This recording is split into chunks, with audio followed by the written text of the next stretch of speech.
آج ویو 360 میں وراثت میں عورت کا قانونی اور شرعی حق ہونے کے باوجود پاکستان میں ملکیت دینے کا رجحان کم کیوں ہے؟ لیکن وراثت کا حق جو خاتون کا ہے، جو اس کے پیرنٹ کی پراپرٹی تھی، تو اس میں اس کا رائٹ بنتا ہے، چاہے وہ کچھ سرسائی کا ہو۔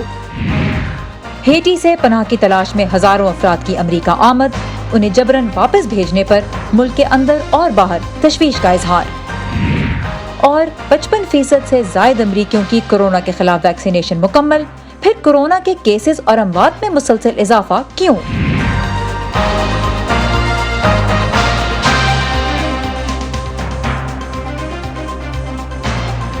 نیو یارک میں اقوام متحدہ کی جنرل اسمبلی کا سربراہ اجلاس جاری ہے۔ عالمی رہنما بڑے بڑے دعوے کر رہے ہیں، مگر عام لوگوں کی زندگی بہتر بنانے کے وعدوں کا کیا ہوا؟ ویو 360 میں آپ سب کو خوش آمدید۔ وائس آف امریکہ کے واشنگٹن اسٹوڈیو سے میں ہوں سارہ زمان۔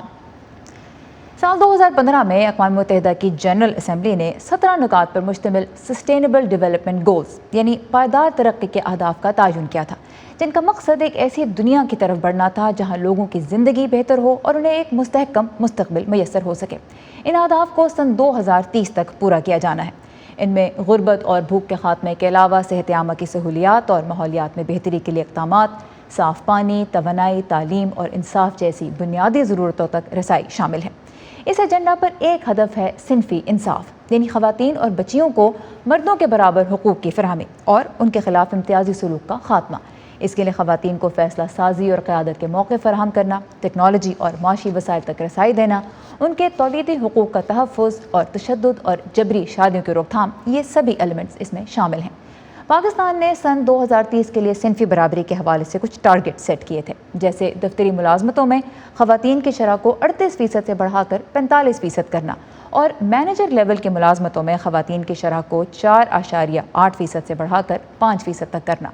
ملک میں خواتین اور بچوں کے تحفظ کے لیے پچھلے چند سالوں میں کچھ بہت اہم قوانین بھی منظور کیے گئے ہیں، لیکن ان پہ عمل درآمد اب بھی ایک بہت بڑا مسئلہ ہے۔ ایسے ہی ایک پہلو کے بارے میں ہم آج تفصیل سے بات کریں گے، اور وہ ہے وراثت میں خواتین کا حق۔ خواتین کو چونکہ معاشی استحکام اور خود مختاری کے لیے وسائل دینا سسٹینیبل ڈیولپمنٹ گولز میں شامل ہے، اسی لیے ہم نے اس کو موضوع بنایا ہے۔ اور وراثت میں حق سے متعلق ہم جانتے ہیں کہ پاکستان میں بھی قوانین ہیں، مذہب بھی یہ حق دیتا ہے، پھر بھی پاکستان کا شمار ان ملکوں میں ہوتا ہے جہاں عورت کو جائیداد کی ملکیت دینے کی شرح خاصی کم ہے۔ تو خواتین کے وراثتی حقوق کے قوانین پہ عمل درآمد کے لیے صوبہ پنجاب میں حال ہی میں خاتون محتسب کی عدالت کا نظام متعارف کرایا گیا، جو مقدمات پر 60 دن میں فیصلہ سنانے کی پابند ہے۔ اس کی تفصیلات ہم جانیں گے سمن خان کی اس رپورٹ میں، اور پھر اس موضوع پہ مزید تفصیل سے بات کریں گے۔ ہاں جی، آپ کا مسئلہ حل ہوا ہے کہ نہیں؟ سائرہ کامران اور ان کی 2 بہنیں وراثت میں اپنا حق تلاش کر رہی ہیں۔ ان کا دعویٰ ہے کہ ان کے بھائی والد کے بنائے کاروبار سے منافع کما رہے ہیں، لیکن بہنوں کو ان کا حصہ دینے سے انکاری ہیں۔ 3 سال سے عدالتوں کے چکر لگا کر وہ اب خاتون محتسب کی عدالت پہنچی ہیں۔ گھر میں اگر سالو ہوتے تو ہمیں یہاں کے باہر نکلنے کا کسی کو کوئی شوق نہیں ہوتا اپنے گھر سے۔ یہ ایبٹ آباد میں ہے میری سسٹر، اتنی دور سے آئی ہیں وہاں سے، میں یہاں پہ ہوتی ہوں، ایک کینیڈا میں ہے۔ اگر آرام سے مل جاتا تو کون کہتا کہ گرمی میں باہر نکلے۔ ایسی ہی کہانی جڑاوالا سے آئی سلمہ جاوید کی ہے۔ ایک بہن نے لیا زبردستی، اس نے دکان لے لیا میرے سے چھوٹی والی نے، اور باقیوں کو نہیں دیا۔ وہ بھی مجھے بھی یہی کہتی کہ نہ لو بھائی چھوٹ جاتے ہیں، حالانکہ باپ کی جائیداد ہے۔ یہ بھی نہیں ہے کہ اس کی جائیداد سے حصہ مانگتے ہیں، پھر بھی نہیں دے رہا۔ یہ ان لاکھوں پاکستانی خواتین میں شامل ہیں جنہیں مذہب اور قانون نے تو باپ کی وراثت میں حق دیا ہے، لیکن رشتہ داروں نے نہیں۔ مگر انہیں امید ہے کہ خاتون محتسب کی عدالت میں بغیر وکیل اور فیس کے ان کا مسئلہ حل ہو جائے گا، جہاں اس سال مئی سے enforcement of women property right act 2021 کے تحت خواتین کے وراثتی مسائل سے متعلق کیسز کی سنوائی ہو رہی ہے۔ اس میں ہم تھوڑا سا ٹائم دیتے ہیں لوگوں کو، کیونکہ ہم کوشش یہ نہیں کرتے کہ جی ان کو ڈسپوزیس کرا دیں اور یہ کریں کہ جی اس کے گھر کو نیلام کرا دیں، لیکن وراثت کا حق جو خاتون کا ہے، جو اس کے پیرنٹ کی پراپرٹی تھی، تو اس میں اس کا رائٹ بنتا ہے، چاہے وہ کچھ سرسائی کا ہو، کچھ چند اسکیئر فٹس کا ہو، تو اس میں ہم یہ کرتے ہیں کہ ان لوگوں کو کہتے ہیں ان کو کمپنسیٹ کر دیں۔ جائیداد میں حصے اور ملکیت کے حقوق سے متعلق کام کرنے والی بین الاقوامی تنظیم IPRI کی تازہ ترین رپورٹ کے مطابق خواتین کو جائیداد میں حصہ دینے کے حوالے سے پاکستان 129 ممالک میں 116ویں نمبر پر ہے۔ خاتون محتسب پنجاب کی عدالت میں اب تک 250 کیسز رجسٹر کرائے جا چکے ہیں۔ مقدمے کا فیصلہ 2 ماہ میں سنا دیا جاتا ہے۔ پراپرٹی سے متعلقہ ہمارے پاس جو اختیار ہے کہ ہم کوئی بھی ڈیسیجن جو پاس کرتے ہیں ڈاکومنٹس پورے ہونے کے بعد اور انکوائر کرنے کے بعد، اور اس کو ہم DC متعلقہ کسی بھی DC کو بھیجتے ہیں جو بھی اس ڈسٹرکٹ کا ہوتا ہے، تو وہ ایسے DC کی آگے ذمہ داری ہوتی ہے کہ اس کے اوپر امپلیمنٹ کرائے۔ خواتین کے جائیداد میں حصے سے متعلق یہ کوئی پہلا ایکٹ نہیں، بلکہ پاکستان پینل کوڈ کی دفعہ 498A کے تحت عورت کو جبر، دباؤ، لالچ یا دھوکے سے وراثت سے محروم رکھنے پر 10 لاکھ جرمانہ یا 10 سال قید یا دونوں سزائیں ایک ساتھ دی جا سکتی ہیں، لیکن واضح قوانین اور سزاؤں کا تعین ہونے کے باوجود ان پر عمل درآمد نہ ہونا ایک بڑا مسئلہ ہے۔ خواتین جنہیں عموماً ان کے حق سے محروم کیا جاتا ہے وہ کورٹ کچہریوں کی طرف نہیں جاتی، وہ پولیس تھانوں کی طرف نہیں جاتی۔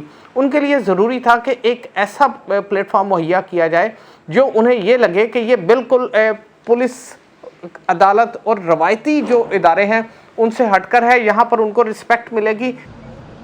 وراثت میں حق سے محرومی پاکستان میں کسی ایک طبقے کی عورت کا مسئلہ نہیں۔ پنجاب میں خاتون محتسب کی عدالت کا قیام ان مسائل کے حل کی جانب ایک اور قدم ہے۔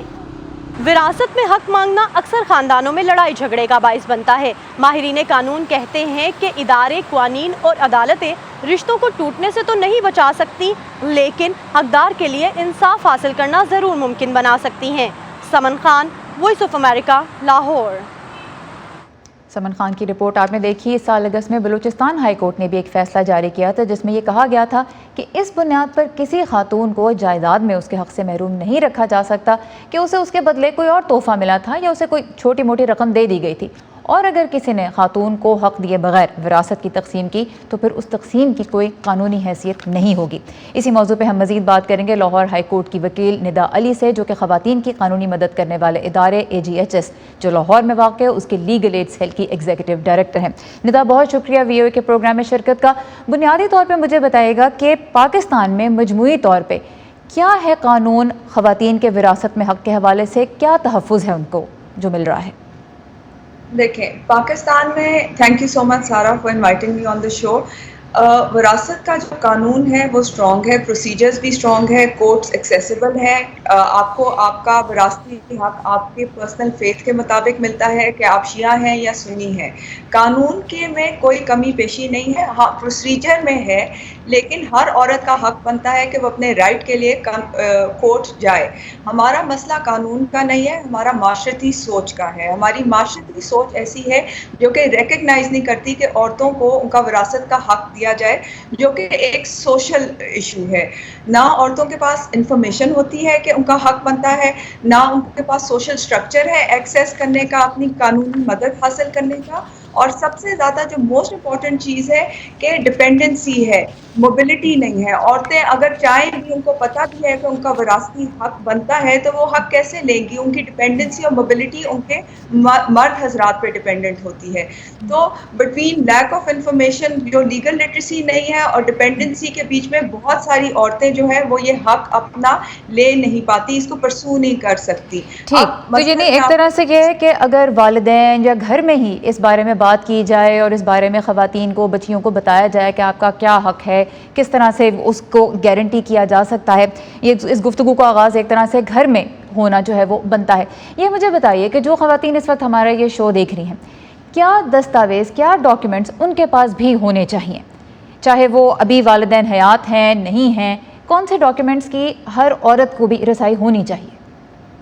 دیکھیں، ڈاکیومنٹس کا تو اتنا مسئلہ نہیں ہے، سب سے زیادہ مسئلہ ہے انفارمیشن کا۔ ٹھیک ہے جی، اب آپ ہمارے سوشل سٹرکچر میں یہ ہوتا ہے کہ اگر زندگی میں ہی والدین کی یہ پراپرٹیز کے فیصلے ہو جاتے ہیں، وہ اپنے بیٹے کو دے جاتے ہیں، اور عورت کو وہ کہتے ہیں کہ ڈاوری دے دی تو اس کا حق ختم ہو گیا۔ اب اگر وہ کوئی گھر ہے یا کوئی پراپرٹی ہے تو اس کے میٹر کو، اس کی پراپرٹی